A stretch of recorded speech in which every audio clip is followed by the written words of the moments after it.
Donc on va lancer la conférence qui nous rassemble ce matin pour ne pas prendre trop de retard. Donc on va se présenter. Vous aurez sans doute remarqué pour la plupart d'entre vous que je ne suis pas la vice-présidente de la Fédération Addiction. Martine Lacoste, qui était prévue au programme, a eu un empêchement et donc j'ai la lourde tâche de la remplacer sur cette conférence, mais ça va très bien se passer. Donc je m'appelle Lorraine Collard, je suis responsable des partenariats, du pôle vie fédérale et partenariats à la Fédération Addiction, et je suis missionnée au niveau international. Et donc dans ce cadre-là, j'assure la présidence du Forum de la société civile sur les drogues auprès de la Commission européenne. Carla, merci beaucoup. Donc, vous avez remarqué aussi que je ne suis pas Madame Elisabeth Johnston. Donc, je suis Carla Napolano et je suis la déléguée générale adjointe du Forum européen pour la sécurité urbaine. Et nous avons le plaisir de collaborer depuis une quinzaine d'années avec la Fédération Addiction. On est un réseau des collectivités territoriales européennes, donc à peu près 250, qui défend une vision intégrée de la sécurité et qui surtout travaille de manière étroite pour défendre aussi la réduction des risques et accompagner les collectivités à mettre en place des programmes dans ce sens. Et donc, je suis ravie d'être ici aujourd'hui dans ce panel très intéressant et dans ce colloque et de pouvoir échanger avec vous autour des questions très importantes qui nous concernent autour des salles de consommation. Oui, donc effectivement, on est en partenariat depuis très longtemps avec le Forum européen de sécurité urbaine et sa branche française. Et on travaille notamment dans le cadre du projet Solidify en commun. Solidify, c'est un projet dont vous allez entendre parler ce matin. Et donc, on a proposé cette conférence coprésidée, Forum Fédé, avec à cœur de profiter du fait qu'on est dans une région assez spécifique sur les questions de salles de consommation à moindre risque. Déjà parce qu'on est dans la région qui accueille, vous n'êtes pas sans le savoir, l'une des 2 seules salles de consommation à moindre risque ouvertes en France pour le moment, qui est donc ITAC à Strasbourg. On a le plaisir d'avoir à nos côtés en présentiel Nicolas Ducournau, qui est donc chef de service à ITAC. Coordinateur, pardon, excuse-moi. Coordinateur, ça commence bien, à ITAC. Et on discutait en fait aussi du fait que l'idée de la conférence est venue aussi du fait que la ville de Metz est quand même située dans un contexte transfrontalier, enfin en tout cas frontalier. On est quand même vraiment à quelques dizaines de kilomètres de plusieurs frontières. Et donc on a à cœur aussi de travailler la question de l'Europe, parce qu'on est dans la région où il y a Strasbourg, parce qu'on est effectivement pas loin des frontières de nos pays voisins, et puis bien sûr parce que les salles de consommation à moindre risque sont un enjeu européen assez fort. La réduction des risques de manière générale est un enjeu européen assez important, qui a du mal dans un certain nombre de pays membres à finir de trouver complètement sa place, et aussi en termes de cadre européen, et notamment sur la défense des salles de consommation à moindre risque, a du mal à trouver ses avocats fermes du côté des institutions publiques.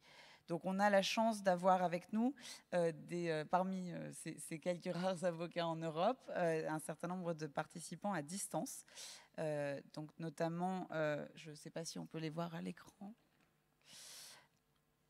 notamment donc Alexis Gouzdil, bonjour à lui, qui est donc le directeur général de l'Observatoire européen des drogues et toxicomanies. On a Cédric Charvet et Roberto Pérez du réseau Correlation. Bonjour. Et on a Willy Demeyer, qui est le bourgmestre de Liège. Et donc, Carla, je vais te passer la parole pour nous le présenter.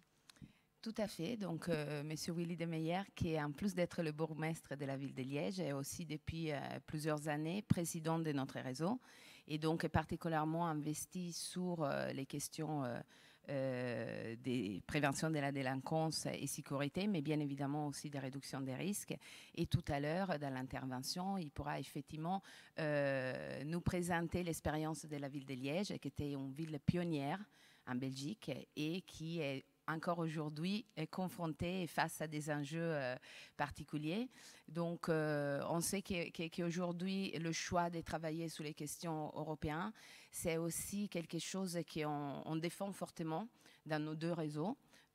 nous, au Forum, c'est à peu près depuis 35 ans qu'on existe et on a vu la pratique qui nous a démontré comme c'est nécessaire et indispensable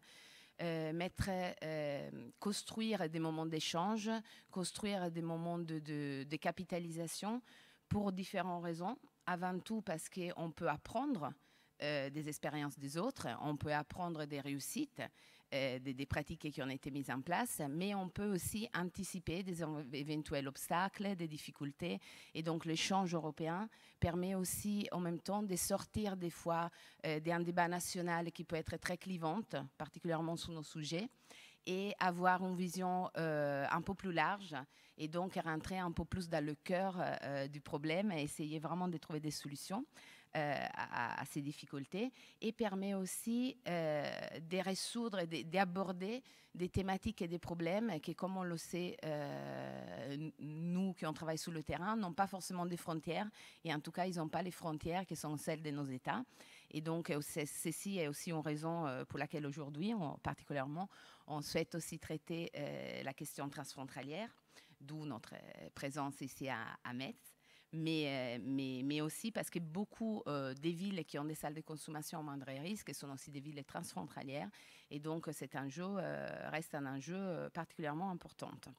Pour nous, c'est aussi important de rappeler que le choix de la réduction des risques est un choix aussi politiquement très important, parce que c'est un positionnement des élus locaux qui souligne la nécessité de s'intéresser à tous les citoyens et surtout d'aller à chercher des dispositifs qui vont vers les personnes qui sont les plus éloignées des institutions et donc les personnes qui sont un peu plus marginalisées. Il y a encore énormément à faire, malheureusement, aujourd'hui en Europe. On se rend compte que la situation à laquelle on est confronté est très disparate. Il y a des pays où il y a des grandes avancées, il y a des pays où il y a encore énormément à faire. Et donc, on espère qu'avec notre petit grain de sel et les discussions qu'on peut avoir autour de ces colloques, on pourrait apporter une brique nouvelle à l'édifice et faire en tout cas avancer les politiques dans ce sens. Et donc aujourd'hui, et j'ai regardé Lorraine, les objectifs, on a plusieurs objectifs dans ce débat. Oui, alors tout à fait. Le premier, c'est déjà de faire le point, de vous proposer de faire le point sur où est-ce qu'on en est des salles de consommation en Europe. C'est pour ça qu'on a la chance aussi que Alexis Gouzdil ait accepté cette invitation. Donc, où est-ce qu'on en est? Qu'est-ce qui se passe en Europe sur ces questions-là? Où est-ce qu'on en est aussi des déplacements de personnes? Et donc, je vais, sans prolonger trop cette introduction, passer la parole, s'il en est d'accord, à Alexis Gouzdil de l'Observatoire européen des drogues et toxicomanie. On prendra des questions ensuite. Merci beaucoup. Oui, bonjour à tous. Est-ce que vous m'entendez? Oui. Je voudrais vous remercier pour l'invitation et aussi, surprise, moi je suis bien la personne qui était prévue pour faire l'intervention, donc c'est bien, on a une variété dans les présences. Je voudrais saluer tout le monde. Je voudrais vous remercier pour l'invitation. Et je voudrais dire aussi, enfin j'en ai déjà parlé avec Lorraine, mais ça fait un petit temps que je n'ai pas vu Carla. Je voudrais rappeler que l'Observatoire a un engagement très clair pour le soutien aux praticiens et aux professionnels, que ce soit dans le domaine de la prévention, du traitement, mais aussi la réduction des risques.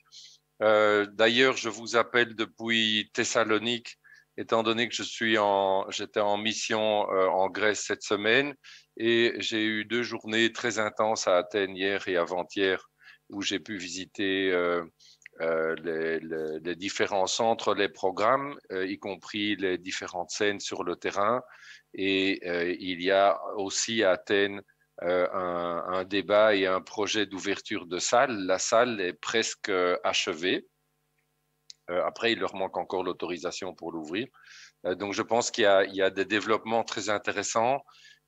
Et je pense que maintenant qu'on n'est pas encore tout à fait en post-Covid, mais on s'y achemine tout doucement, je pense qu'il serait temps qu'on puisse se retrouver avec Carla et les collègues du forum pour envisager un partenariat plus soutenu. De la même manière que nous avons un partenariat très étroit, et je voudrais saluer aussi les collègues de Corrélation. Et d'ailleurs, nous allons renforcer encore ce partenariat dans les mois et les années à venir, et je vous en dirai quelques mots plus tard. Donc, comme nous sommes un peu en retard et que le temps nous est compté à tous, je vais essayer de partager ma présentation avec vous. Après, je vois que l'hôte ne me permet pas de partager mon écran. Donc, est-ce que vous pouvez me permettre ça, ou je vais faire la présentation sans diapositive, ce n'est pas un souci. Je vais réessayer. Non, ça ne fonctionne pas. Donc, pas de souci. Alors là, ce que je voudrais vous dire, c'est avec le public que nous avons aujourd'hui, c'est pas forcément nécessaire de définir en détail ce que sont les salles de consommation à moindre risque. Je voudrais juste souligner simplement que ça décrit aujourd'hui des espaces fixes ou mobiles où les personnes qui consomment des drogues disposent d'un matériel stérile et peuvent consommer sous la supervision d'un personnel qualifié. Comme caractéristique principale, je mentionnerai que ce sont des installations qui sont gérées par des professionnels, qui sont reconnues et financées par les services publics de manière très variée. Et l'exemple de la ville de Liège est l'exemple le plus original dans les récents exemples. Est-ce que vous m'entendez bien? Dans les récents exemples. Est-ce que vous m'entendez bien? Oui. Bon, alors, ça s'adresse à un groupe cible défini d'usagers marginalisés et cette offre de services habituellement est intégrée dans un réseau plus large de services. Après, les contextes locaux sont extrêmement importants quant au choix, quant à la décision d'ouvrir une salle et quant aux conditions de mise en œuvre. Donc, pour nous, les trois critères de mise en œuvre qui peuvent aider à la prise de décision, c'est tout d'abord qu'il existe une scène ouverte. Je pense que dans un endroit ou dans une ville où il n'y a pas de scène ouverte, ce n'est pas certain que l'ouverture d'une salle soit la priorité ou soit faisable. Le second critère, c'est qu'il y ait, à cause de cette scène ouverte, un environnement à haut risque qui affecte la santé individuelle et publique et aussi la sécurité. Et donc, le troisième critère, c'est que l'existence de la scène ouverte se traduise par un sentiment d'insécurité et une situation de nuisance publique. Alexis, ensuite, quelle est la situation? Oui. Je me permets juste de préciser qu'il est possible de partager ces slides. On vient de me le signaler. Super. Alors, je vais le faire tout de suite. Est-ce que vous voyez la diapositive? Très bien. OK, parfait. Grand merci. Donc, je remonte à la carte. Juste l'intervention de Lorraine me permet de montrer la toute nouvelle carte que j'ai reçue hier de mes collègues. Donc, aujourd'hui, dans l'Union européenne, nous avons 89 salles dans 59 villes réparties sur 9 pays. Et il y a de nombreux projets de salles, que ce soit en Finlande, il y a la discussion autour de projets de salles à Athènes. Il y a un souhait d'ouverture d'une salle aussi à Thessalonique. Il y a les annonces qui ont été faites cette semaine à Paris. Il y a encore d'autres villes, d'autres pays qui considèrent l'ouverture d'une salle de consommation. Évidemment, il y a essentiellement les Pays-Bas et surtout l'Allemagne qui sont les pays dans lesquels il y a le plus grand nombre de salles. Et au Portugal, il y a une première salle mobile qui a été ouverte il y a 2 ans et la toute nouvelle salle fixe vient d'être ouverte cet été et j'ai eu l'occasion de la visiter. J'ai d'ailleurs, suite à ces visites, 2 ou 3 réflexions que je voudrais partager avec vous. Donc voilà la situation aujourd'hui, mais je peux vous dire, comme certains d'entre vous le savent même certainement mieux que moi, puisque c'est vous les acteurs de ce changement, c'est que la situation change très rapidement aujourd'hui. Les objectifs principaux tels qu'ils étaient annoncés ces dernières années, c'est atteindre et rester en contact avec les personnes qui ne sont pas en mesure d'arrêter de consommer ou qui ne sont pas en contact avec les autres services existants. C'est réduire les risques sanitaires liés à la consommation de drogue et donner accès à d'autres services de santé ou que ce soit des services parmi des services existants ou une offre de soins ou d'aide au sein de la salle de consommation. Et enfin, aussi, c'est un élément important puisqu'on parle du forum et de la sécurité urbaine, c'est de créer une situation acceptable pour le public en ce qui concerne l'ordre et la sécurité publique. Et je dirais, dans le débat, y compris, je suis autant que possible l'actualité dans l'Union européenne sur ce sujet. J'ai eu l'occasion de suivre notamment cet été les débats, les discussions en France, notamment à Paris. Mais il y a aussi un débat en Grèce. Le projet de salle, par exemple, la salle pour Athènes, elle est quasiment prête. Elle pourrait être ouverte d'ici un mois. Le débat public n'a pas encore vraiment commencé et je pense que une des difficultés concernant le débat public, par exemple à Athènes ou à Thessalonique, c'est le fait que les communautés locales ne sont finalement pas toujours tellement associées à ce débat public. Et je pense que j'ai vu un article grâce à LinkedIn d'un des responsables français, donc c'est probablement l'une des personnes qui nous écoutent aujourd'hui, qui indiquait que la concertation locale, elle ne peut pas se faire par les politiques nationaux. Et il y avait une affirmation que ça aurait peut-être été plus efficace d'associer les intervenants de terrain ou de les charger de cette négociation. Et je pense qu'il y a certainement des éléments à prendre en compte dans ce commentaire qui avait été fait. Quel est un des sujets dont nous avons débattu avec les différents services de terrain, les différents collègues travaillant dans la réduction des risques, notamment à Athènes hier et avant-hier, c'est un débat qui aujourd'hui, je pense, est encore plus important qu'avant, mais pour lequel on a peut-être aussi plus d'offres à faire, notamment du côté de l'Observatoire européen. C'est la question de l'efficacité perçue et efficacité prouvée.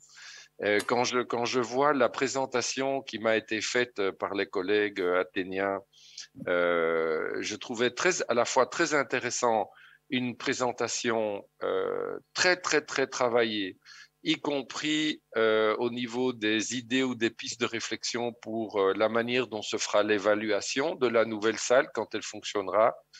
Et en même temps, je trouvais qu'il y avait un risque dans la mesure où certains des critères ou des objectifs proposés, par exemple, en disant, voilà, quand on aura cette salle, on va empêcher 48 décès, 48 cancers du foie, ou on va éviter 50 overdoses l'année prochaine dans la ville d'Athènes. Je pense que c'est un bon point de départ, mais en tout cas, ce n'est pas suffisant. Et la difficulté, c'est de pouvoir ensemble, et notre objectif, c'est d'être là aussi pour aider les différents collègues et les différents services qui le souhaitent pour construire ensemble et répertorier, partager des outils, des instruments d'évaluation qui soient les vôtres et qui puissent être utilisés par d'autres et être mis en commun. Pourquoi? Parce que aujourd'hui, dans la littérature existante, les preuves sont encore insuffisantes pour évaluer l'impact des salles de conso sur les infections et la mortalité. Quand je dis qu'elles sont insuffisantes, ça ne veut pas dire c'est inutile, ça veut dire qu'en termes de données scientifiques et de preuves d'impact, les analyses d'impact, il y a encore peu de résultats, mais certainement les résultats, les publications existantes suggèrent que les salles peuvent avoir un impact sur les comportements à risque. Quand on écoute, parce que ça devrait faire partie des dispositifs d'évaluation, quand on écoute les témoignages, quand on discute avec les professionnels des salles ou des différents services sur le fonctionnement, l'impact sur les usagers, je suis persuadé qu'il y a un impact.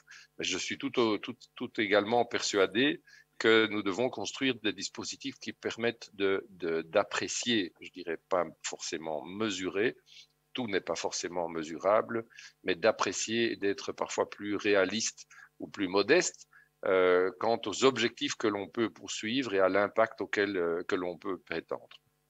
Et enfin, il n'est pas certain que les salles augmentent l'engagement dans le traitement de l'usage de drogue, toxicomanie, pardon, c'est un mot que j'utilise pas d'habitude, mais c'est la traduction automatique du texte que j'ai reçu en anglais. Je pense certainement on voit un impact quant au fait de pouvoir juste entrer en relation avec des gens qui n'étaient en relation avec aucun service. Certains d'entre eux qui entrent petit à petit dans une démarche un peu plus humaine, je dirais simplement, parce que le propre des projets de réduction des risques, c'est d'avoir une approche humaine, humaniste, et de ne pas voir les gens seulement comme des toxicomanes ou des déviants sociaux. Et pour des gens qui... Je me faisais la réflexion avant-hier en quittant une des scènes ouvertes d'Athènes. En fait, il y a beaucoup de gens qui vivent comme des bêtes, mais certains des intervenants ou des décideurs finissent par les considérer un peu comme des animaux. Et le propre de la réduction des risques et de l'approche que nous avons en Europe concernant l'usage de drogue, c'est de garder ces valeurs fondamentales et ces valeurs humanistes de notre travail.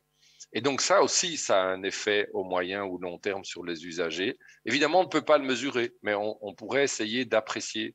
Et il y a des moyens directs ou indirects pour cela.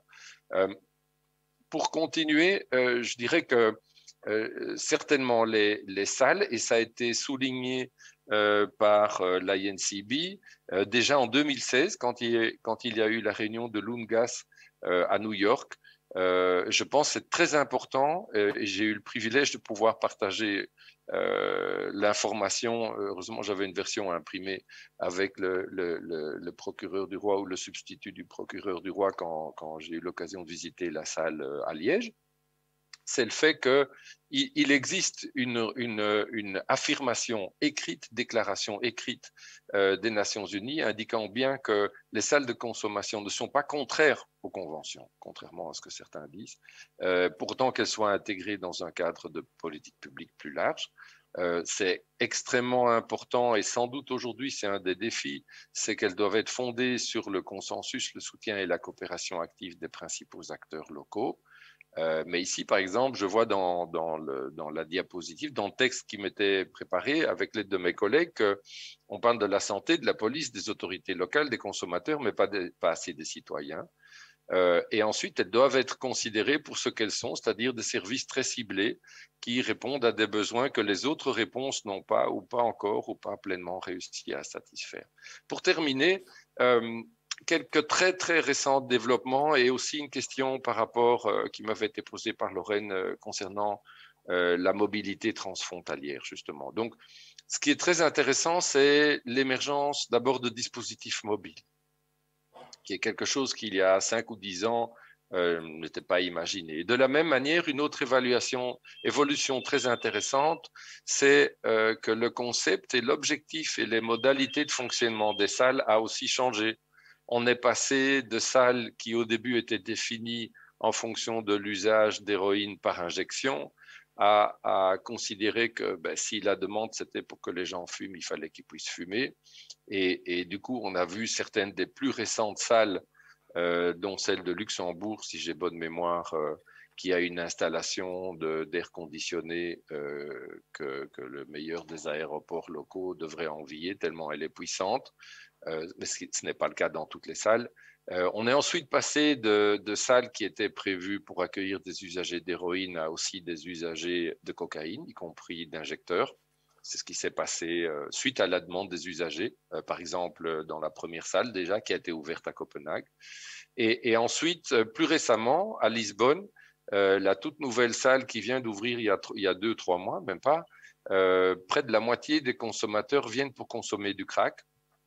C'est une information que j'ai relayée immédiatement auprès de la commission parlementaire qui m'avait auditionné début juillet, puisque une des questions qui m'avait été posée suite à un commentaire qu'ils avaient reçu, c'était le fait que quelqu'un ou certains leur auraient dit que comme il n'y avait pas de traitement substitution possible pour la cocaïne, que dès lors c'était contre-indiqué d'ouvrir ou de concevoir l'ouverture de salles de consommation pour des consommateurs de crack cocaïne.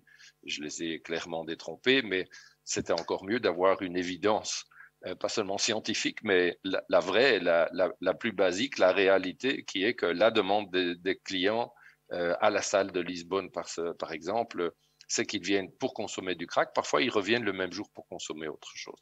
Et enfin, à Athènes, la nouvelle salle qui est prête à ouvrir va pouvoir aussi permettre aux consommateurs d'amphétamine ou de méthamphétamine de consommer. Donc, c'est une évolution du concept qui est intéressante.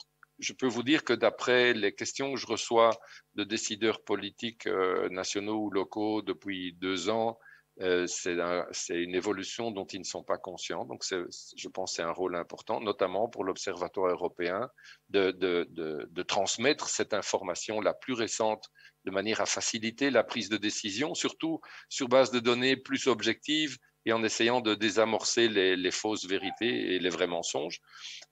Un défi, cependant, que nous observons, c'est la temporalité explosée de la prise de décision, comme je l'appellerais, c'est-à-dire le temps logique, un temps pour voir, un temps pour comprendre, un temps pour conclure. Pour les décideurs politiques aujourd'hui, ce temps-là, ce rythme, ce cycle, il est un peu explosé. Il y a une exigence d'immédiateté dans les réponses. Les réseaux sociaux jouent un rôle pas forcément positif toujours pour ça. Et du coup, parfois, le temps pour la concertation sociale et locale, pas seulement avec les acteurs ou les institutions, mais avec les citoyens, il n'y a pas assez de temps pour que ça se fasse.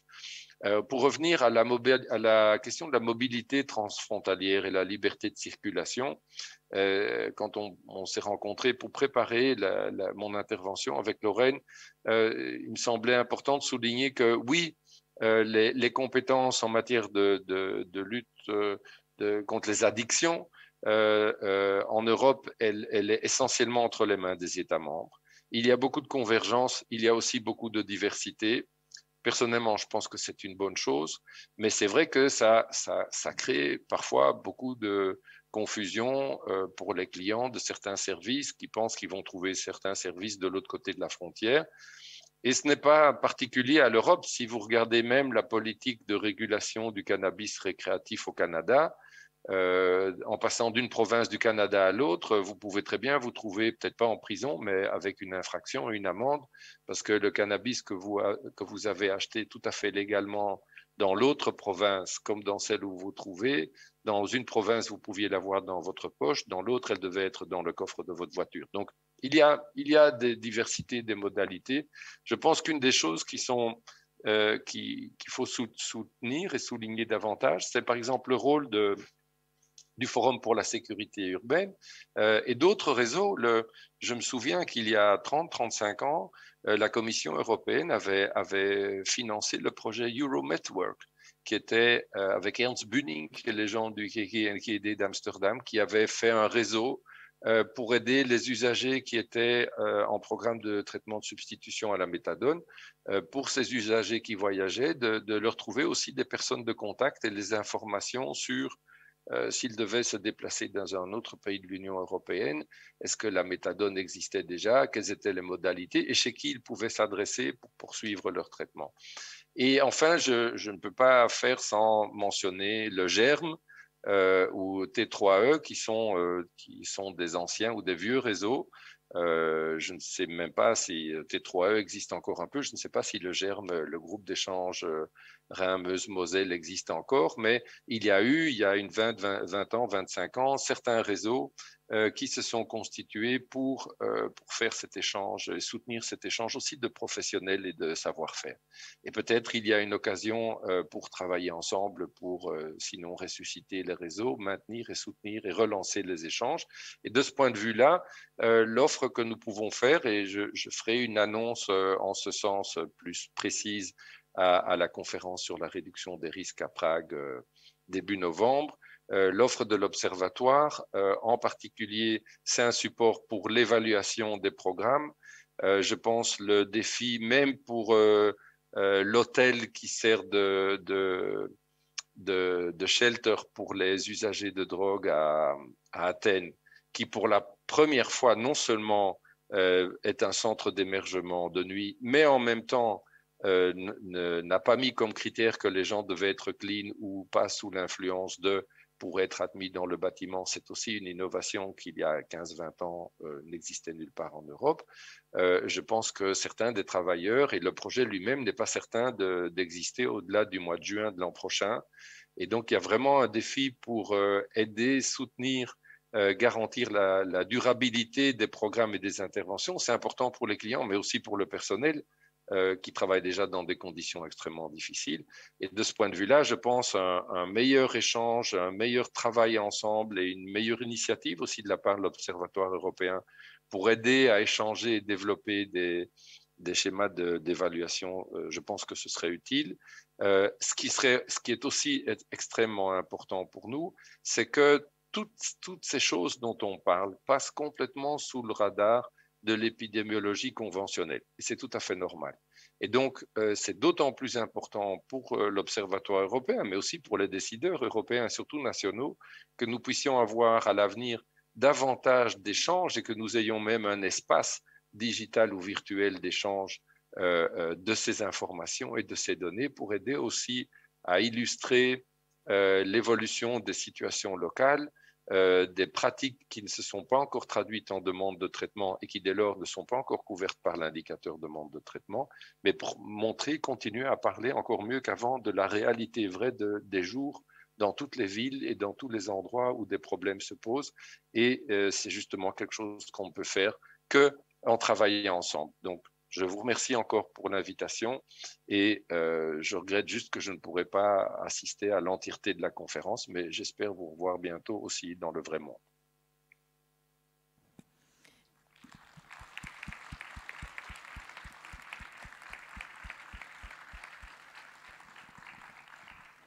Merci beaucoup, Alexis, pour cette intervention courte mais très dense qui montre très bien les nombreux enjeux à lesquels on est encore confronté.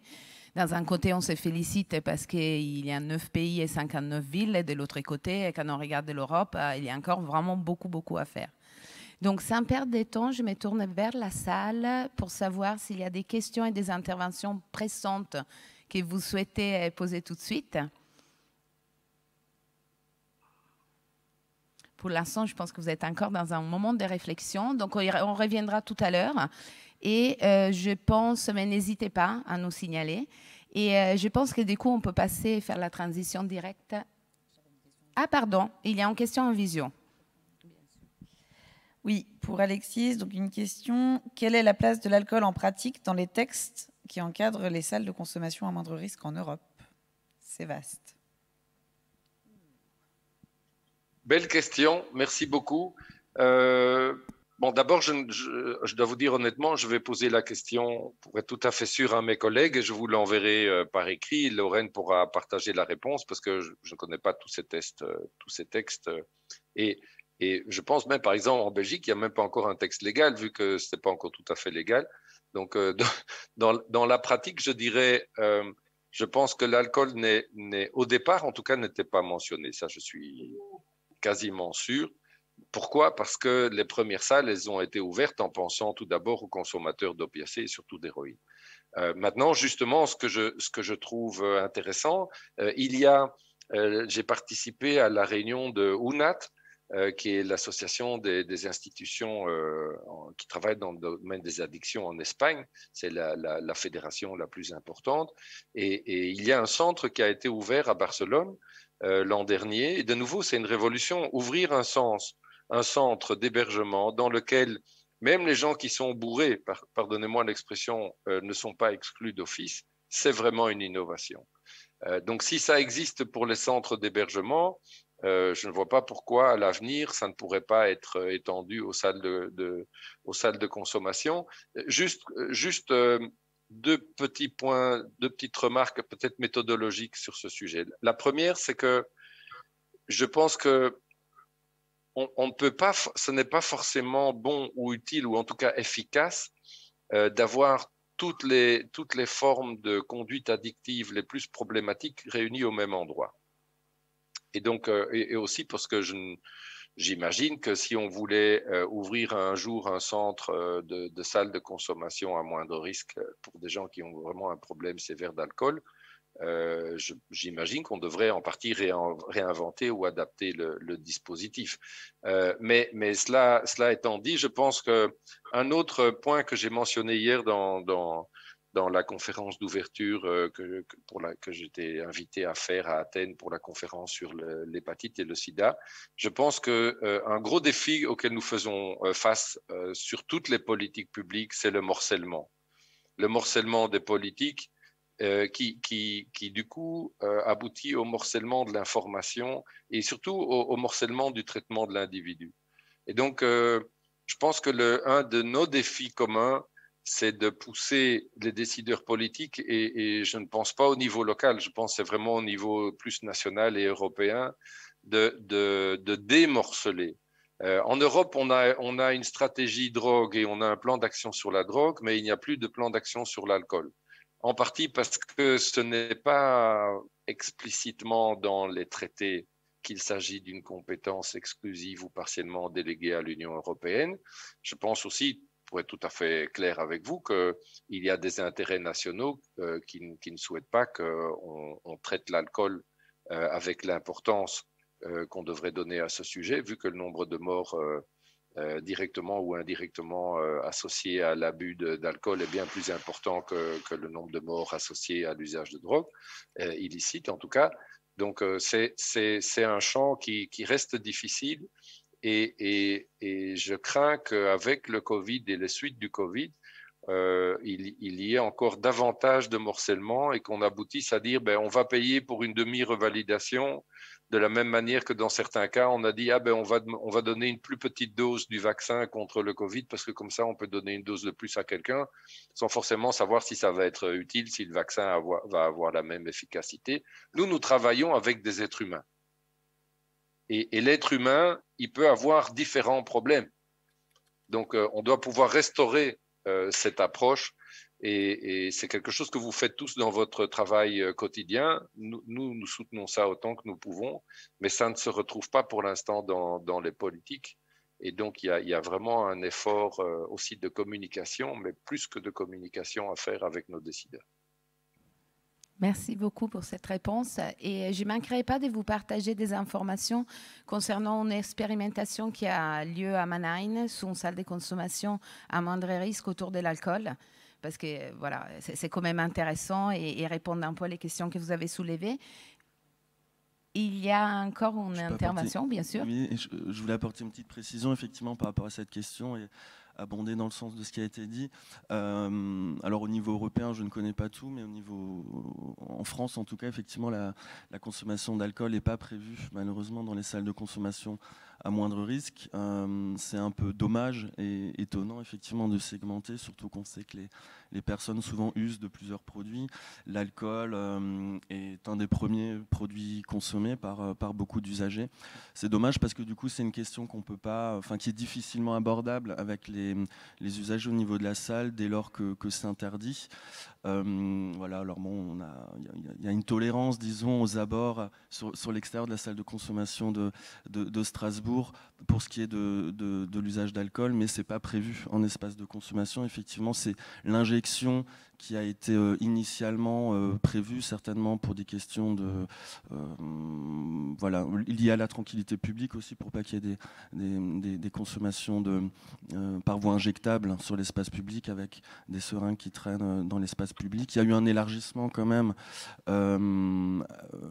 du cahier des charges qui prévoit désormais l'inhalation, ce qui n'était pas forcément prévu, et ça a été dit, l'usage du crack prend une place importante notamment, et c'est au cœur de l'actualité avec ce qui se passe à Paris. Juste pour dire que voilà, donc cette segmentation est un peu dommage, surtout à l'heure de l'addictologie, de penser les drogues illicites d'un côté et disons l'alcool de l'autre. je voulais quand même dire ici qu'il y a pas loin de Strasbourg, à Haguenau, dans une petite ville, un espace de consommation d'alcool où les personnes peuvent venir avec, donc c'est une expérimentation aussi, peuvent venir avec leur alcool qui est délivré par le personnel sur place, mais du coup l'alcool est que l'alcool et pas les autres produits. Merci beaucoup. Et à nouveau, ceci montre comme les dispositifs et surtout les lois nationales et la réglementation ne prennent pas en compte les besoins locaux et ne répondent pas à celles qui sont les préoccupations des citoyens. Et du coup, c'est la transition parfaite, Monsieur De Meyer, mon président, pour présenter l'expérience de Liège, qui est particulièrement intéressant parce que c'est justement une décision et un débat politique locale qui a amené à des choix en quelque sorte en contradiction avec le cadre légal national. Donc la parole est à vous, Monsieur De Meyer. Merci beaucoup. Bonjour à toutes et à tous. Et je vais donc effectivement faire un petit point sur la salle de consommation à moindre risque de Liège. C'est la première salle qui a ouvert en Belgique en septembre 2018. Et comme on l'a dit, contrairement à d'autres projets européens, la salle ne fait pas partie d'un projet scientifique expérimental au niveau national. Notre salle ne possède pas de cadre juridique stable et repose sur un consensus politique, judiciaire et médical local. Notre salle est néanmoins financée par le gouvernement de la région wallonne et elle s'est ouverte en contradiction avec la loi fédérale. Cette loi fédérale, donc cette loi belge, interdit toute mise à disposition d'un local pour y faire usage de drogue. Et c'est justement ce qu'on fait. Si on peut considérer que le combat local est victorieux, il faut constater que notre dispositif est sur le fil de la légalité, ce qui fragilise le dispositif, tant au niveau des équipes de travailleuses et de travailleurs qu'au niveau des administrateurs. Nous avons la chance à Liège de bénéficier d'une large adhésion citoyenne pour soutenir l'action. La salle vient de stopper ses activités de consommation durant 3 semaines pour des raisons essentiellement administratives. Et nous avons vu, et la population l'a constaté, une grande différence sur la consommation dans l'espace public et les nuisances qui y sont liées. Donc c'est finalement, comme on dit, un mal devient un bien, puisque cette fermeture a prouvé par l'absurde la nécessité de la salle. Il y a un courant en francophonie belge pour ouvrir d'autres salles, et la ville de Bruxelles vient de le faire, mais il est nécessaire que l'État belge se positionne. J'ai à nouveau interpellé le Premier ministre fédéral à cet égard. Il faut savoir en effet que notre loi, le cadre légal fédéral, date de 1921. Et à l'époque, c'était plutôt dirigé vers la fumerie d'opium. Donc, quelques chiffres relatifs à la salle de consommation. Le budget donné par la région est de 900 000 € pour 12 équivalents temps plein. L'ouverture se fait tous les jours, parfois une journée complète, parfois une demi-journée. 872 inscrits depuis 2018, il faut être inscrit pour consommer. 50 passages par jour en moyenne. 140 usagers différents par mois pendant le confinement. Et la fréquentation repart à la hausse. On a évoqué tout à l'heure les aspects transfrontaliers, donc européens. Nous sommes aussi une ville frontalière avec l'Allemagne et surtout avec les Pays-Bas. C'est cette proximité avec Maastricht qui a engendré, avec la politique plus libérale des Pays-Bas, un trafic qui est dénommé à Liège trafic de la fourmi. C'est-à-dire que ce sont des petites quantités qui sont ramenées très souvent par des consommateurs ou des trafiquants. Cela complique le travail de la police puisque les quantités saisies sont trop faibles pour donner lieu à des poursuites pénales. Nous avons à cet égard des concertations transfrontalières au niveau politique et au niveau financier, au niveau policier, pardon. Mais ces concertations se font principalement entre les municipalités ou les provinces et les moyens restent limités. À cet égard, donc, on peut dire que la salle de consommation à moindre risque est un maillon de la chaîne de la solution, mais ce n'est pas la solution. Et il faut le faire comprendre à la population qui voit dans qui voyait dans la salle de consommation, lors de son adhésion à ce principe, une solution miracle. Donc, quels sont les résultats positifs que l'on peut comptabiliser après 3 ans d'ouverture? Tout d'abord, une meilleure vision de la consommation sur le territoire de la ville, donc quels produits consommer et comment. La salle est restée ouverte durant le confinement et a permis de garder un lien avec les usagers. Le lien social, l'échange de seringues et les petits soins prodigués ont permis à la salle de devenir un opérateur de confiance auprès des usagers. Donc, quelques soucis néanmoins. Il reste des usages de rue, ce qui fait que les adversaires du principe de cette salle ont ainsi des arguments. Nous avons un manque d'alternatives en matière de traitement d'acétylmorphine ou dans la prise en charge des usagers. Les centres de cure sont débordés. Le manque de suivi du travail policier en matière de trafic est aussi malheureusement à déplorer. Et là, c'est une politique nationale et internationale. Donc, on peut dire que le manque de transversalité dans la politique des drogues risque de faire diminuer l'adhésion de la population et de fragiliser le consensus politique. Donc, quels sont les défis? Au niveau local, il faut rendre plus régulière la fréquentation de la salle de consommation, trop de passages uniques ou peu fréquents, et améliorer la mise en réseau avec d'autres services d'accompagnement.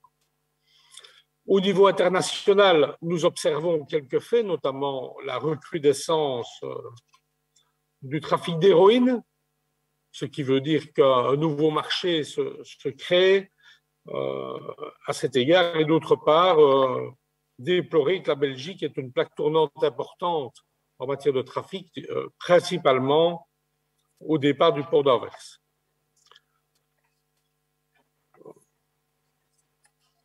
L'utilisation grandissante des drogues de synthèse et des médicaments pose aussi des défis réglementaires et de nombreux risques pour la santé. Donc, c'est en fait l'évolution de la scène de la drogue et des marchés, finalement, de la demande et de l'offre, qui fait que nous avons parfois le sentiment d'être toujours une guerre en retard. Et donc, il y a là un grand champ d'action pour la coopération internationale et pour le Forum européen qui doit sensibiliser l'ensemble des pays à ces problèmes. Donc, nous verrons comment faire, mais donc au niveau belge, pour conclure, les choses évoluent. Et on doit dire, puisque la francophonie belge est souvent tournée vers la France, que le récent mouvement d'ouverture de salles au niveau français, donc pour l'instant 2 salles, mais j'ai eu l'honneur d'être invité à un colloque où j'ai vu que les grandes villes françaises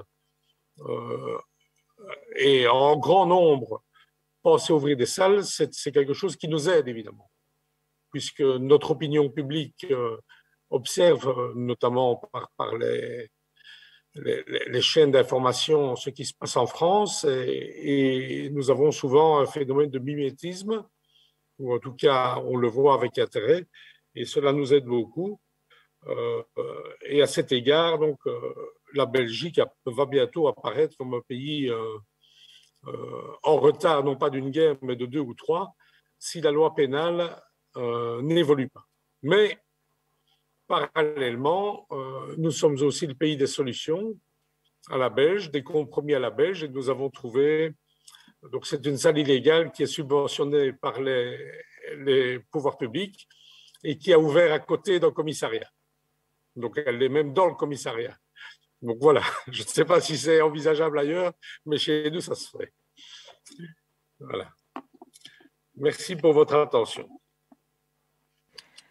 C'est nous qui vous remercions vivement d'avoir participé. Effectivement, on est dans des contextes qui sont pas si différents et en même temps très différents. On se faisait la réflexion avec Nicolas en vous écoutant que nous, on trouve qu'on est en grande difficulté avec un cadre pénal en France qui a 50 ans. Vous, votre loi et votre cadre a 100 ans. Je n'ai pas envie de dire joyeux anniversaire, mais clairement, c'est sûr qu'on peut comprendre les difficultés. Alors, je ne sais pas, moi je vais me permettre un petit mot de commentaire, le temps aussi que vous prépariez un peu vos questions, si vous en avez pour Monsieur Demeyer. C'est vrai que je trouve que les deux interventions qui se croisent là montrent qu'à la fois il y a du commun, mais la nécessité de l'évaluation et la difficulté de l'évaluation entre parfois des situations où les attentes citoyennes sont très fortes, comme à Liège, ce que vous venez de dire, et la nécessité d'avoir une réponse un peu miracle en attendant énormément de ce dispositif-là, qui est très emblématique, et en même temps, à écouter ce que vous disiez pour l'OEDT, Monsieur Gouzdil, le fait d'avoir cette difficulté d'évaluation qualitative, d'aller chercher ce qui fait effectivement l'impact positif et pas seulement sur les aspects très médicaux ou très empiriques qu'on peut avoir, mais aussi surtout le tissage de liens sociaux de ces dispositifs-là. Parce que ça, c'est du commun, qu'on soit en contexte transfrontalier ou au niveau européen, sur ces missions qui sont remplies, même si ça n'en fait pas des dispositifs miracles, bien sûr. Est-ce qu'il y avait des questions dans la salle pour Monsieur le bourgmestre? Non, je crois que tout le monde se réveille doucement. Bien, je réalise effectivement que je n'ai pas présenté la dame qui est en bas à droite, Madame Cominette, qui est l'assistante du bourgmestre. J'en suis tout à fait désolée. Je propose de te passer la parole, Nicolas, si cela te convient. Bien, je te laisse te présenter. Je crois que tu as une présentation.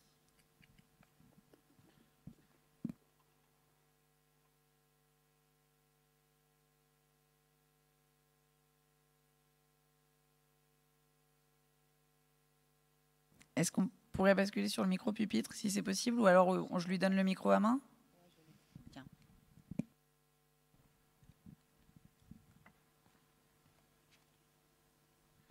Bonjour à toutes et tous.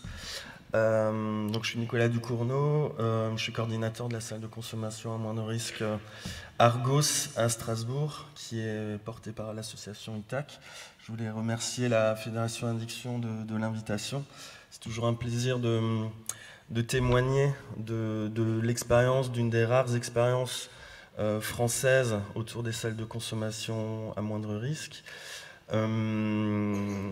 Voilà, du coup, c'est l'objet de mon propos. Ça va être de vous parler en pratique de l'expérience strasbourgeoise de la salle de consommation à moindre risque, de comment elle a été possible, comment elle s'est construite et comment les choses se déroulent encore aujourd'hui de manière plutôt apaisée, très sereine, peut-être par rapport à d'autres villes où c'est un peu plus compliqué, et notamment de par la force du réseau, des réseaux et des partenariats qu'on a tissés au niveau local d'abord, national et européen.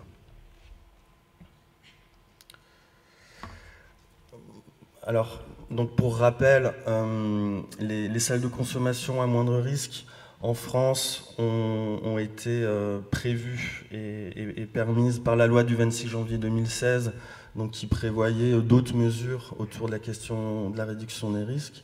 Donc il s'agit d'une expérimentation de 6 ans.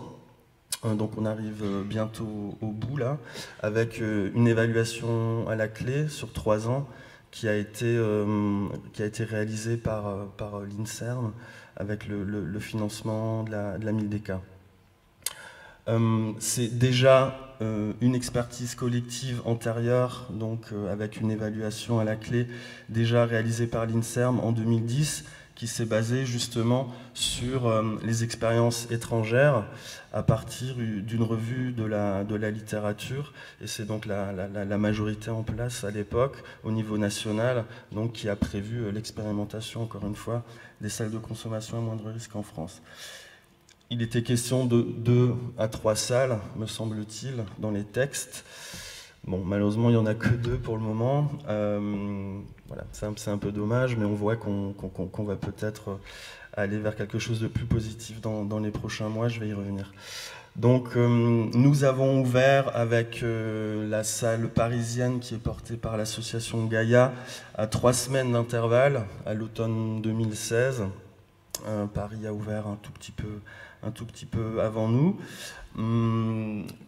Voilà, donc, alors évidemment, les missions des salles de consommation à moindre risque, enfin, si on pouvait parler d'un modèle français, tournent autour évidemment de la réduction des risques, mais il y a la question de l'accès aux droits et aux soins qui est très importante et pour laquelle on œuvre au quotidien.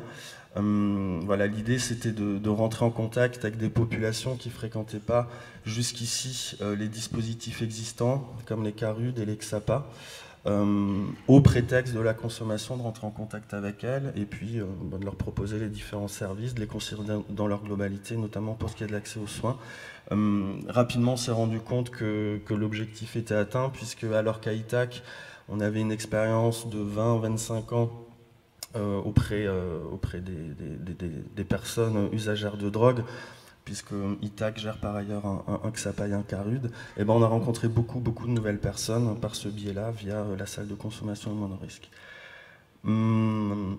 Pour ce qui est de l'évaluation, donc il y a le rapport qui a été publié très récemment, donc voilà, on est au cœur de l'actualité. Il y a Marie Geoffrey qui a présenté en partie hier dans le cadre d'un atelier, Marie Geoffrey de l'INSERM, donc qui est sociologue, les résultats. Un rapport d'évaluation qui confirme donc, enfin, qui corrobore en fait, enfin, qui va dans le sens de l'expertise collective de l'INSERM, donc qui traitait des expériences étrangères, une évaluation donc qui confirme l'utilité des salles de consommation à moindre risque au plan de la santé, de la tranquillité publique, puisque c'était les objectifs disons, de l'existence des salles de consommation à moindre risque. Voilà. Alors, on l'a dit hier, il y a des annonces qui ont été faites d'ailleurs, il y a un débat parlementaire qui va se tenir prochainement dans le cadre du projet de loi de financement de la sécurité sociale sur l'avenir des salles de consommation à moindre risque. Donc, enfin, moi-même, j'ai appris hier, donc, dans le cadre de l'allocution du ministre Olivier Véran, qu'il s'agirait donc, en tout cas, une proposition de la poursuite de l'expérimentation des salles de consommation à moindre risque pour 3 ans. Les salles de consommation donc, qui vont peut-être changer de nom, on l'a dit hier, qui pourraient s'appeler Halte Soins Addiction. Bon, alors on pourrait en débattre sur la terminologie. C'était ça, on l'a compris, hein, c'était peut-être pour aller au-delà de la question de la consommation, et c'est ce que j'ai dit, hein, effectivement, la question des soins, de l'accès aux soins est importante. Donc, ça va être soumis au débat, là, dans les prochains temps, et on verra donc ce qu'il en sera de l'avenir des salles de consommation à moindre risque en France, et leur développement dans d'autres villes, c'est l'objectif. Puisqu'on l'a vu, une fois de plus, c'est au cœur de l'actualité. On l'a vu en France, les problématiques répétées, notamment à Paris, autour de la question du crack et des scènes ouvertes de crack qui durent depuis trop longtemps. Ça revient dans le débat public et dans les médias, mais effectivement, voilà, on en parle encore davantage parce qu'il n'y a toujours aucune solution qui a été trouvée. Alors peut-être que la salle n'est pas la solution miracle, mais c'est en tout cas... me semble-t-il, une des propositions qui doit être faite, et Paris et la région demanderaient effectivement l'ouverture de nombreuses salles, de beaucoup d'autres salles, puisque les collègues à Paris ont une activité, une fréquentation, enfin du coup ça fait un peu effet pot de miel avec les usagers qui, qui se concentrent du coup autour de la salle de consommation. Et voilà, donc des besoins à Paris, mais dans d'autres villes, et effectivement à chaque ville de trouver son modèle de salle de consommation. Il n'y a pas de modèle unique, et on a vu qu'on va certainement vers l'ouverture d'espaces de consommation dans des locaux déjà existants, et dans les carunes notamment. Donc c'est des modèles à créer en fonction, encore une fois, des réalités locales et des files actives et de la fréquentation des structures. Alors on a vu que ça a été compliqué dans certaines villes qui se sont positionnées à l'époque, en 2016, et même avant. D'autres villes se sont positionnées plus récemment. Je pense à Lyon, je pense à Montpellier, à Lille, et j'en oublie peut-être. Et donc, voilà, on sait que Lille devrait, je l'espère, bientôt ouvrir. Alors, pourquoi ça a été possible à Strasbourg? Plusieurs hypothèses. Alors c'est vrai que, je l'ai dit à l'instant, c'est compliqué dans certaines villes. À Strasbourg, ça s'est plutôt bien passé, ça se passe toujours bien au niveau de notre pratique au quotidien. Mais pour ce qui est du montage du projet, voilà, il me semble que les différents acteurs concernés se sont sereinement mis autour de la table pour discuter effectivement de la forme à donner à ce projet. Pour le coup, une coopération, puisque c'est le thème du congrès, une coopération qui s'est fait encore une fois de manière sereine entre des acteurs qui se sont fait confiance et qui ont poursuivi un objectif commun, là pour le coup dans l'intérêt des usagers. Alors objectif commun, pour la police et la justice, ça n'allait pas de soi, vous en doutez bien, puisque jusqu'ici, c'est toujours le cas, ils sont plutôt du côté de la sanction pénale, mais voilà, on a réussi à travailler ensemble, à trouver un compromis pour que les choses soient possibles, et notamment pour que les usagers puissent accéder sereinement à la salle de consommation. Alors nous, on n'est pas juste à côté du commissariat comme à Liège, mais il n'est pas très loin. L'hôtel de police se trouve à quelque chose comme 500 mètres de la salle de consommation. Donc au début, les usagers ont dû éprouver le lieu. Ça n'allait pas de soi pour eux de venir à la salle de consommation. Mais il faut dire que de ce point de vue-là, la police joue le jeu. Donc il y a tout un cadre qui a été défini, encore une fois, pour que les usagers puissent venir à la salle sans se faire interpeller, sans se faire contrôler, avec une note du procureur de la République adressée au service de police pour que les usagers puissent venir voilà, avec du produit en poche, évidemment, pour pouvoir le consommer. Faut savoir qu'à Strasbourg, il n'y avait pas de scène ouverte, contrairement à ce qui était dit. Il n'y avait pas de scène ouverte, en tout cas visible, massive, comme ça peut être le cas à Paris et dans d'autres villes. Il se trouve que depuis l'ouverture, on a par contre mis le doigt sur des consommations éparses dans des quartiers périphériques, avec du coup tous les risques que ça comporte, donc pas de scène ouverte, mais quand même du coup des consommations isolées dans des quartiers périphériques où il y a du deal, où il y a du trafic, et des quartiers qui cumulent, on va dire, un peu les problématiques sociales également. Donc de ce point de vue-là, l'ouverture de la salle, ça a aussi été un vrai plus pour mettre le doigt encore sur ces phénomènes. Donc pas de scène ouverte, c'est peut-être ce qui a aussi permis, j'ai envie de dire, un débat apaisé, une construction apaisée du projet, c'est que, et notamment la ville de Strasbourg, on a mis l'accent en fait sur les questions de santé publique, plutôt que de sécurité ou de tranquillité publique, mais vu que le problème ne se posait pas comme ça a priori. Ça a aussi été possible parce que le maire de l'époque, Roland Ries, s'était prononcé donc en faveur de l'ouverture d'une salle de consommation à Strasbourg. Il s'était engagé dans ce sens puisque, vous le savez, hein, il faut que c'est spécifique à ce dispositif-là, il faut que les maires s'engagent donc, pour que localement ça soit possible.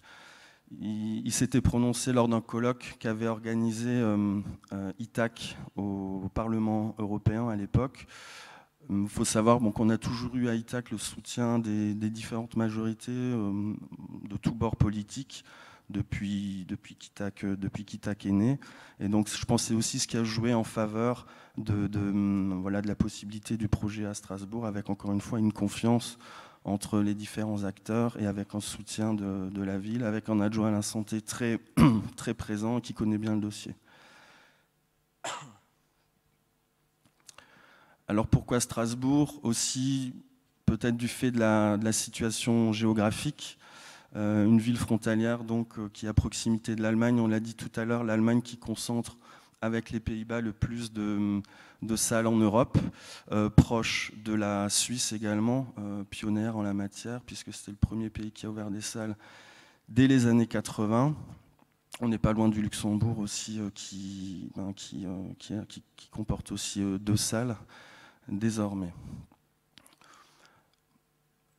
Si l'accueil et l'accompagnement des personnes se fait aussi de manière apaisée, c'est en lien avec le site d'implantation. Donc, faut bien rappeler ici que le site d'implantation est très important pour que la structure s'inscrive effectivement dans l'environnement local. Donc, c'est une spécificité française pour le moment, enfin, avec les 2 seules salles. À Paris comme à Strasbourg, on est implanté au sein d'un hôpital. Et de ce point de vue-là, c'est très intéressant, notamment pour ce qui est de la question de l'accès aux soins. Alors, on a vu qu'à Paris, c'était un peu plus compliqué. C'est peut-être lié à la densité aussi parisienne qui fait que, très proche de l'hôpital, il y a des habitations. Quand bien même la salle de consommation à Paris s'est implantée donc, sur une scène ouverte, encore une fois, ce qui n'est pas le cas à Strasbourg. À Strasbourg, il n'y a pas d'habitation directe, donc quelque part, ça embête personne. Alors on pourrait le regretter, qu'il faille quelque part s'isoler pour n'embêter personne. Alors s'isoler non, parce que l'hôpital civil à Strasbourg est quand même à une place centrale, mais encore une fois, sans habitation directe, bon, on peut au moins travailler de manière apaisée. Mais voilà, c'est de rappeler que le site d'implantation est très, très, très, très important pour que ça puisse fonctionner.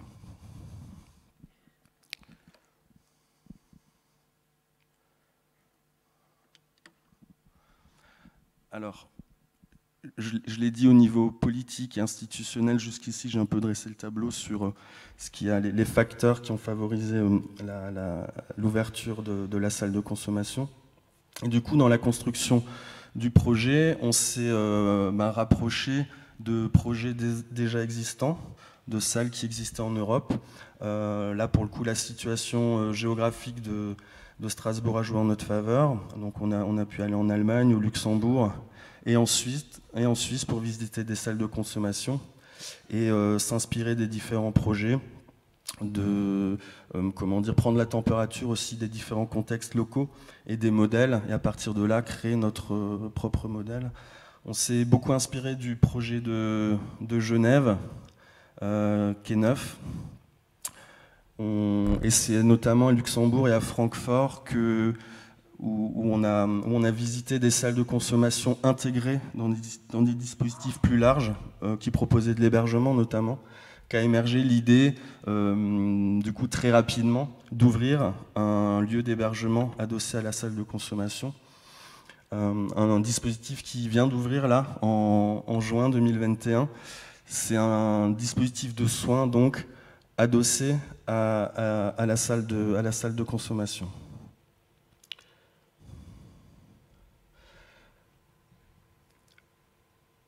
Je l'ai dit, on s'est beaucoup inspiré du projet de Quai Neuf. Les différents collègues sont même allés se former là-bas pour, dans le cadre d'immersion auprès des équipes. On a évidemment travaillé de concert avec l'association Gaïa à Paris lors de la création du projet, avec des échanges entre équipes. où voilà, les différents collègues sont allés sur les différents sites aussi pour se former et dans le cadre d'échanges de pratiques. Assez rapidement, on a formé aussi un groupe de travail avec des collègues, des partenaires qui géraient d'autres salles en Europe, et notamment les salles qu'on a visitées, avec des salles donc, qui existaient déjà, comme Genève, Luxembourg, Francfort, et avec des structures qui étaient en train de porter des salles en devenir, et notamment Liège, donc, qui a ouvert depuis en 2018, Lausanne aussi, et plus récemment Esch-sur-Alzette, donc au Luxembourg, à quelques kilomètres d'ici. De par la situation géographique donc, de Strasbourg, Argos a été pensé d'emblée comme un dispositif transfrontalier, dans l'idée d'accueillir des usagers allemands. D'ailleurs, l'Eurodistrict a financé en partie l'investissement de la salle de consommation. L'Eurodistrict, c'est donc on va dire une instance Eurométropole de Strasbourg avec l'Ortenau-Kreis, qui est le canton juste de l'autre côté du Rhin, en Allemagne. Nicolas, il reste 2 minutes, si ça, ouais. Ça te va. Ça passe vite. je vais y arriver. Ouais. Pour ce faire, on a un collègue médecin d'ITAC qui intervient dans un centre de soins, l'équivalent d'un XAPA, juste de l'autre côté du Rhin, avec elle aussi pour favoriser les échanges. Maintenant, on se rend compte que c'est un peu compliqué. Les usagers allemands viennent très peu à la salle de consommation. On peut imaginer que c'est voilà, en raison du fait de transporter du produit, de traverser la frontière avec du produit, quand bien même depuis maintenant il y a le tramway qui franchit le Rhin et qui favorise les échanges, mais on voit que les usagers allemands ont encore du mal à venir.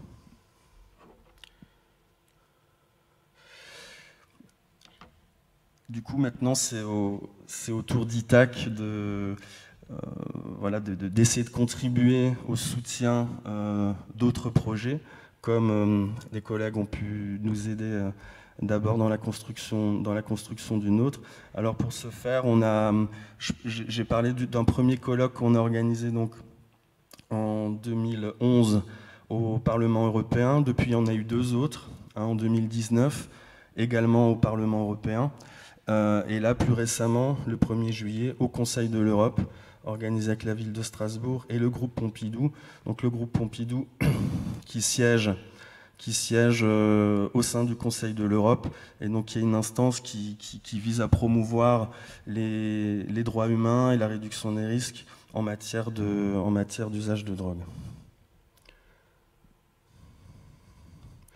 La ville de Strasbourg qui est membre d'EFUS, et donc ITAC a participé au projet Solidify dont on a parlé tout à l'heure, qui mesure l'impact à l'échelle locale des salles de consommation et qui vise à promouvoir le développement de salles de consommation dans d'autres pays. Donc ITAC, enfin Strasbourg et ITAC était une des villes pilotes qui ont été visitées dans le cadre de ce projet. Et au moment du colloque qui a été organisé au Parlement européen. Là, donc très récemment, je l'ai dit, il y a des villes françaises qui sont positionnées, Lyon, Lille, Montpellier. Il y a un moment, il y avait aussi des projets dans le 93 où ça semble compliqué d'avancer. Et donc, on a été sollicité par ces différentes structures donc, pour voilà, voir dans quelle mesure on pouvait les aider pour avancer dans leurs projets. Donc à notre tour de soutenir des projets maintenant qu'on a, on va dire, 5 ans de recul, 5 ans d'expérience, 5 ans d'ouverture. Voilà, donc on croise les doigts, il y a des annonces qui ont été faites, ça va dans le bon sens, espérons voilà, qu'il y ait de nouvelles structures qui puissent ouvrir prochainement en France et ailleurs. On a vu qu'à Athènes est dans les starting blocks aussi. Voilà, je vous remercie.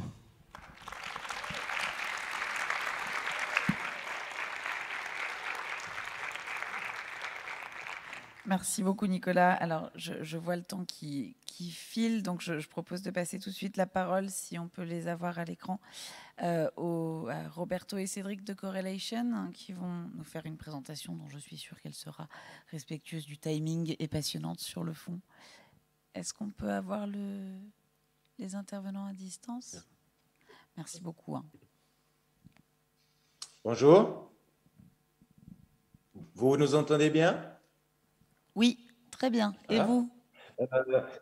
Je vais parler et en même temps, il y aura un PowerPoint qui va défiler. Parfait. Bonjour à tous. Donc, pour ceux qui me connaissent ou pas, donc je suis Cédric Charvet, je suis le coordinateur de un des 3 locaux de consommation à Amsterdam, de l'organisation Le Regenboog Groep. Et je suis assisté de mon collègue Roberto Pérez Gallo, qui est responsable des politiques de corrélation. C'est donc le réseau européen de la réduction des risques. Et il est aussi le nouveau coordinateur du réseau international des salles de consommation. C'est un grand plaisir pour nous de pouvoir vous rejoindre aujourd'hui à l'invitation de Lorraine et de la Fédération Addiction pour contribuer à cette session avec quelques idées qui découlent de notre travail avec les professionnels des SCMR, comme vous appelez ça en France, des salles de consommation à moindre risque à travers l'Europe. D'abord, quelques mots de qui nous sommes et pour qui nous travaillons. Donc, le réseau européen de la réduction des risques, qui s'appelle Corrélation, est un réseau de sociétés civiles et un centre d'expertise dans le domaine de la consommation de drogue, la réduction des risques et l'inclusion sociale et sanitaire, avec plus de 220 membres, 40 points focaux et 3 groupes d'experts scientifiques à travers ce qu'on appelle le Est, Centre et Sud de l'Europe. Bien sûr, comprenant les autres 27 membres. Corrélation agit en tant qu'hôte du réseau international des locaux de consommation, qui se trouve être une plateforme qui rassemble les connaissances et les expériences des professionnels dans le domaine des locaux de consommation, dont le but est d'augmenter l'accès et la qualité des documents qui sont produits concernant les locaux de consommation. En plus de ça, bien sûr qu'on a accès à une diversité d'experts qui peuvent être contactés en fonction des questions spécifiques qui ont à voir avec la practicalité des locaux de consommation. Donc, pour ce faire, le réseau soutient et guide les organisations qui exploitent ou envisagent d'exploiter des locaux de consommation. On facilite les échanges entre les prestataires de services, les consommateurs et les décideurs politiques, et nous surveillons l'évolution sur le terrain. C'est pour ça que ceux qui m'ont déjà vu quelque part, c'est parce que j'ai aussi participé via Corrélation au projet FUS Solidify. Et bien sûr que même si j'ai arrêté de le faire, je continue à promouvoir l'établissement de nouveaux locaux partout où ils sont nécessaires. Dans la présentation d'aujourd'hui, nous aimerions contribuer à la discussion en soulevant les questions urgentes que nous avons identifiées grâce à nos activités.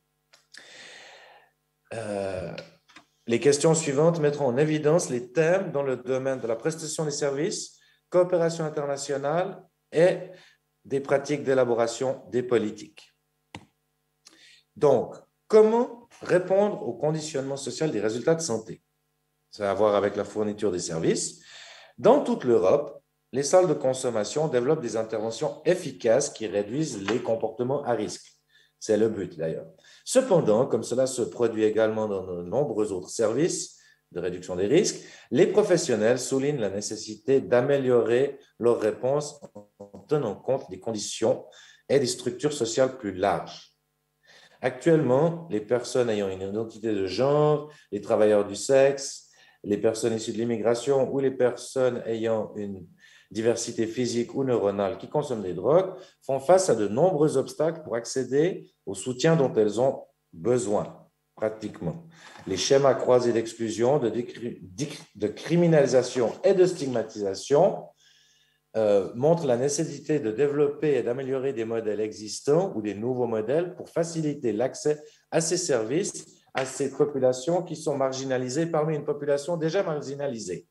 Et il y a des exemples actuels qui ont été développés, qui ont développé des stratégies pour accueillir ces personnes, comme par exemple un centre d'accueil qui est développé à Barcelone, avec l'attention portée spécialement au genre, à l'orientation sexuelle, ou des services spécifiques comme Woodstock aux Pays-Bas, qui ont une prise en charge spécifique pour les consommateurs de drogue vieillissants.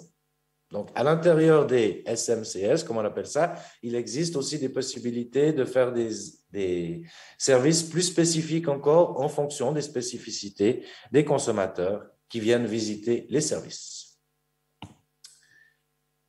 Comment accroître l'implication significative des usagers de drogue? En tant que professionnel des salles de consommation à travers l'Europe, bien sûr qu'il y a nous disposons de ressources humaines et financières dédiées au renforcement des capacités des usagers de drogue à participer au projet, mais cependant, l'implication significative des personnes qui consomment de la drogue reste faible. L'implication, dans ce cas, comprend non seulement l'emploi de personnes qui consomment, mais aussi la participation des personnes ayant une expérience vécue dans le développement et la mise en place des installations dans la formulation des objectifs, les règles de service, ainsi que la participation aux décisions concernant l'organisation interne des structures. À Lisbonne, par exemple, ils tentent une expérience avec une salle de consommation dirigée par des pairs, comme on appelle ça, donc des personnes qui consomment. Et l'impact qu'il a pour impliquer des personnes ayant une expérience vécue, c'est-à-dire qu'ils font partie non seulement de la routine, si on veut bien, de la salle de consommation, mais aussi de l'évaluation de leurs services. Cela comprend entre autres l'emploi, la mise en œuvre d'activités de renforcement des capacités pour les pairs, des accords de travail centrés sur la personne qui permettent l'amélioration des compétences des gens qui travaillent dans les locaux de consommation. À côté de cela, ce programme comprend des réponses spécifiques pour les femmes qui survivent des violences multiples. Une autre question qui est abordée souvent lorsqu'on rencontre des professionnels de santé des salles de consommation, c'est comment est-ce qu'on peut contribuer, comment les salles de consommation peuvent contribuer à la prévention des overdoses en dehors des centres. Il y a des stratégies qui existent. Une considération importante est d'accorder une importance à la distribution, bien sûr, de naloxone, etc. Mais comment est-ce qu'on peut aussi lutter contre les overdoses en ce qui concerne les NPS, nouvelles substances psychoactives, et des stimulants spécifiques? Pour répondre à cela, les professionnels dans toute l'Europe soulignent la nécessité d'améliorer la distribution de naloxone ainsi que d'augmenter la capacité des pairs à participer à ces activités, comme par exemple des endroits où les gens peuvent tester la qualité de leur drogue, ce qui s'appelle drug testing. Alors, je ne sais pas en français quelle est la nomenclature, mais vous comprenez ce que je veux dire. C'est bien joli de distribuer du naloxone, mais c'est aussi intéressant de savoir ce qu'on consomme avant de le consommer. Donc, cela limite aussi les risques d'overdose. En Hollande, il y a beaucoup de services qui existent. Non seulement tester les drogues, mais aussi ce qu'on appelle party intervention. Et là, il y a aussi de l'éducation qui est faite sur la consommation. Par rapport à ce qui concerne la coopération, comment améliorer les pratiques actuelles de suivi et d'évaluation? Les salles de consommation sont des environnements dans lesquels surveiller les substances et les modes de consommation sont possibles. À travers l'Europe, les centres de consommation mettent en œuvre diverses activités de suivi et cela constitue une base d'évidence. Cependant, ces systèmes sont perçus comme fragmentés. C'est pour cette raison que les professionnels explorent la possibilité de compléter leur système de suivi avec des indicateurs de structures communs qui permettraient une compréhension plus complète de ces modèles. En outre, cela permettrait le développement d'activités d'évaluation communes permettant de mieux comprendre l'impact social et sanitaire des locaux existants. Cependant, ce que l'on remarque, c'est que les professionnels restent prudents compte tenu des limites auxquelles ils sont déjà confrontés lors de la mise en œuvre des activités de suivi, d'évaluation des locaux en eux-mêmes. En fait, c'est très simple. La mise en place est déjà tellement compliquée, cela mobilise tellement d'énergie et de manpower que ça va être, c'est encore plus compliqué de devoir justifier un budget pour faire encore de l'évaluation, de la collecte de data, etc., etc. C'est faisable, mais ça demande à nouveau plus de budget, plus d'investissement, et c'est difficile des fois à justifier. Et aussi, il faut bien se dire que les équipes, ça vient, ça va, ça change. Les motivations sont diverses et variées en fonction des périodes. Il y a des périodes où on a plus de temps pour participer à la collecte de data que d'autres. Comment favoriser l'échange de modèles de bonnes pratiques? En complément des activités de suivi, les professionnels du domaine ont souligné la nécessité de continuer à soutenir les échanges et la coopération à travers l'Europe afin de soutenir un meilleur accès et une meilleure qualité des services. Les projets européens spécifiques comme EFUS, Solidify ou le réseau international des salles de consommation y contribuent ou y ont contribué. Considérant certains des exemples de défis professionnels communs auxquels nous avons fait référence auparavant, ou en prenant en considération la circulation transfrontalière des personnes qui consomment de la drogue, les professionnels du réseau INDCR, donc consommation, recherchent des modèles d'orientation, d'information et de soutien qui pourraient être mis en place. Par exemple, le sujet spécifique à traiter, entre autres, l'échange de nouvelles méthodologies de réduction des risques dans la prestation de services, ainsi que l'échange de protocoles, lignes directrices et principes généraux pour la prestation des services, pour améliorer et établir la coopération avec d'autres services de santé ou d'autres services partenaires. On parlait avant de la police, on peut imaginer les hôpitaux, on peut imaginer beaucoup d'autres partenaires qui, directement ou indirectement, ont à voir avec la consommation de drogue, mais pas forcément dans les locaux de consommation. Ces structures d'accompagnement sont particulièrement impactantes pour les professionnels en processus de conception au démarrage de mise en œuvre des locaux de consommation. Donc, il est bien clair que lorsque on va réfléchir à des locaux de consommation, on ne va pas rester dans notre bulle, il faut qu'on participe à des plans qui sont plus généraux que juste la scène de la drogue, la consommation, ça a à voir avec la santé sociale, ça a à voir avec la santé mentale, la collaboration avec la police, etc., etc. Quel est l'effet des cadres législatifs actuels? Donc, actuellement, les professionnels de toute l'Europe constatent que les décideurs politiques, il y a de plus en plus d'intérêt pour les locaux de consommation. Cependant, de nombreux pays, les cadres politiques et le processus, si on veut bien, de mise en place sont plus complexes que juste une bonne intention de vouloir ouvrir des locaux de consommation.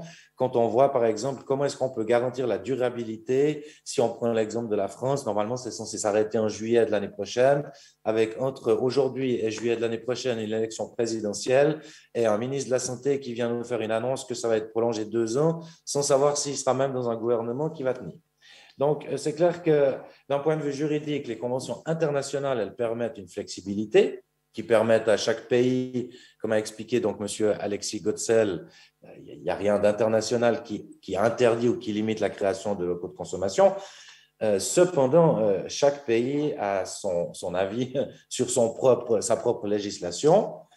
C'est clair que pour certains pays demanderaient une modification de la législation et c'est là que ça devient plus complexe. Dans ce cas, la France, le Luxembourg en particulier, la législation française, elle a été modifiée pour permettre l'expérimentation médicale, mais sur le long terme, ça reste quand même un projet qui est défini sur 6 ans, ou bientôt peut-être 8. Mais après, qu'est-ce que ça devient? Il faut vraiment changer la loi si on veut que ça devienne une structure pérenne. Pour garantir que les services puissent fonctionner dans les meilleures conditions et être compris et acceptés, il est toujours important d'améliorer la coordination entre les niveaux de gouvernance locaux, régionaux et nationaux et encourager les partenariats multi-agences, comme vient de l'expliquer, j'ai oublié ton nom, pardon, de Itaké, donc local, régional, national. en veillant à ce que les élus disposent de connaissances de première main, fermement ancrées dans les preuves existantes. Comment répondre à l'utilisation des cadres juridiques dans la mise en œuvre de la salle de consommation? Cédric, Donc, malgré excusez-moi de t'interrompre. Comme tu sais, le temps, il est toujours tyran. Donc, tu as encore 2 petites minutes. Ah, j'ai 2 minutes. Ben, alors, on va faire un résumé des 2 derniers points. Donc, les 2 derniers points, c'était comment répondre à l'utilisation des cadres juridiques contre la mise en œuvre des salles de consommation. Donc, en fait, on a de plus en plus de preuves, si on veut bien, d'évidence qu'il y a un impact positif des salles de consommation sur la sécurité publique, l'hygiène, les nuisances publiques, la cohésion sociale, etc., etc. Mais cela prend souvent la forme d'un défi lorsque ça devient la réalité. Où est-ce qu'on va s'implanter? Quel type d'activité? Etc. Donc, les professionnels, on a remarqué une augmentation de l'utilisation de l'espace public qui, bien sûr, en retour, augmente les tensions et les problèmes avec les communautés locales. Plus ça prend de temps pour créer un local de consommation, plus les consommateurs continuent à utiliser dans l'espace public. Et, on a beau avoir toutes les évidences comme quoi les locaux de consommation sont positifs, tant qu'ils ne sont pas ouverts, il y a quand même beaucoup d'opposition. Donc, voilà, la preuve en est à Paris. Donc, quel rôle, en fait, devrait jouer la preuve, si on veut bien, la preuve ou les évidences?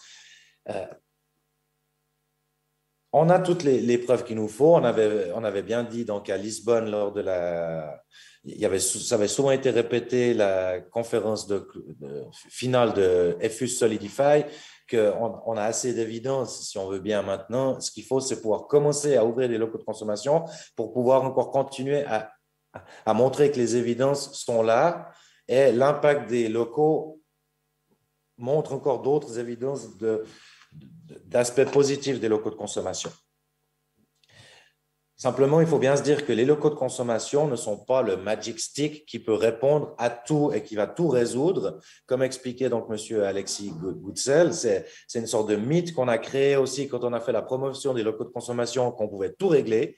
Les nuisances publiques, la violence, l'alcool, etc., etc., ce qui n'est pas le cas. Mais il faut bien se dire que nous, on a notre agenda qui est la promotion des locaux de consommation. Et je vais continuer à répéter ce message qu'il est nécessaire de s'éloigner de la remise en cause des locaux de consommation en tant que tels. Et au lieu de cela, on doit se centrer sur des discussions qui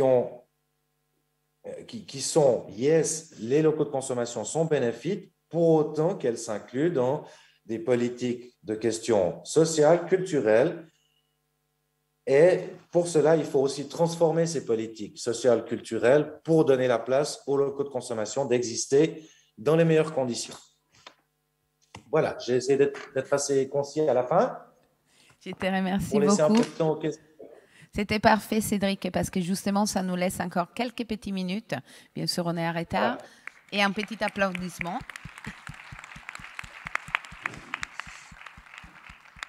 Thank you. Donc, est-ce qu'il y a des questions dans la salle? Je ne vous vois pas bien, donc n'hésitez pas à vous lever ou à vous signaler auprès de nos collaborateurs qui sont dans la salle avec un micro. Je sais qu'il y a une question. Ah non, voilà, il y a quelqu'un. Ah oui, je ne vous vois pas.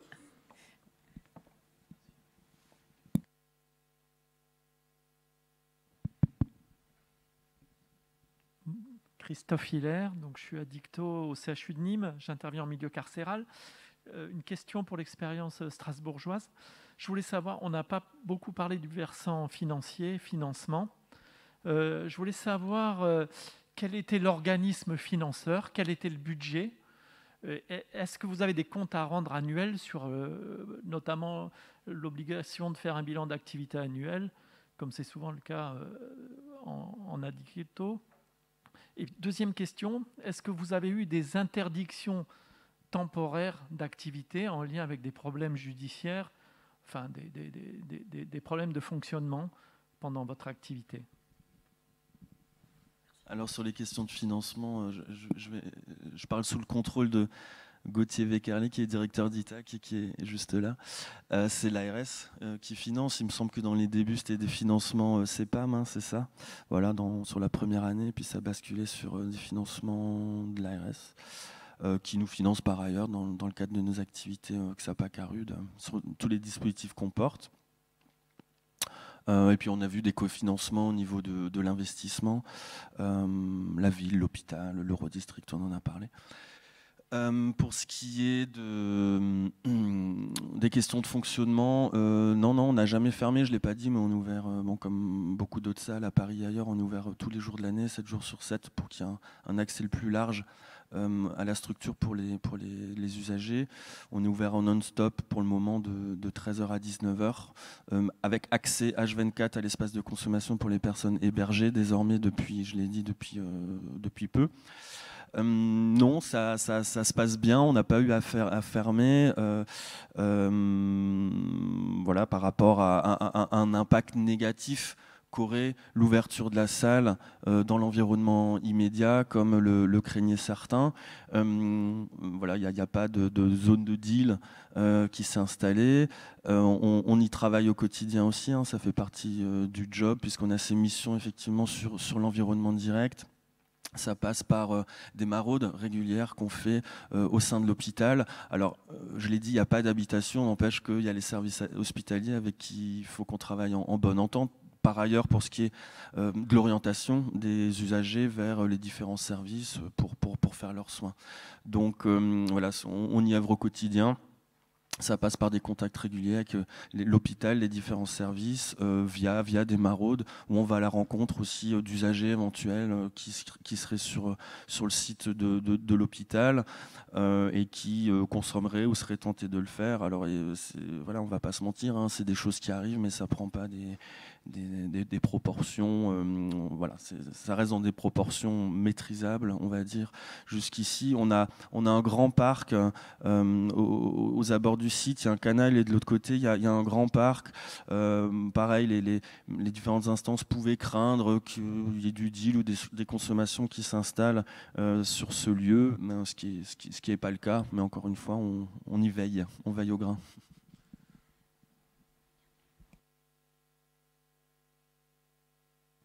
Merci beaucoup. Alors, je tiens à vous dire que le bourgmestre de Liège et Alexis Gouzdil sont restés parmi nous, ce qui est une excellente nouvelle. Donc, si vous avez des questions pour eux également, vous n'hésitez pas. Je sais qu'on est très en retard et qu'on mange sur votre pause, mais ça peut être l'occasion.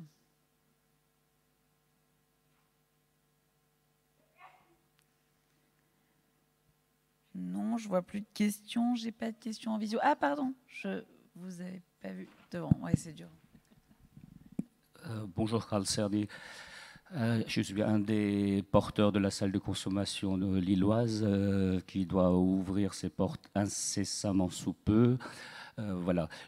Puisqu'il n'y a plus de questions de la salle, je profite de cette tribune-là pour très vivement remercier nos collègues de Strasbourg, nos collègues de Gaïa et nos collègues de Luxembourg, ainsi que l'équipe de Marie-Geoffroy Rustide qui a réalisé un diagnostic local préalable à l'ouverture de la salle, parce que sans l'aide de tous ces collègues-là, on n'aurait pas réussi à boucler collectivement un projet en 6 mois et de le construire.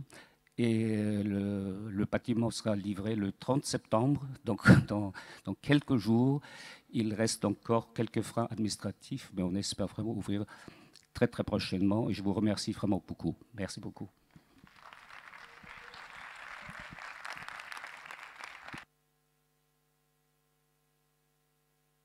Quelle très belle note pour clôturer cette conférence. Merci beaucoup. Je tiens vraiment à remercier les intervenants qui, même en visio, sont venus de loin, entre guillemets. Et je vous remercie beaucoup d'y avoir participé. Je vous souhaite une bonne fin de congrès. Merci à tous.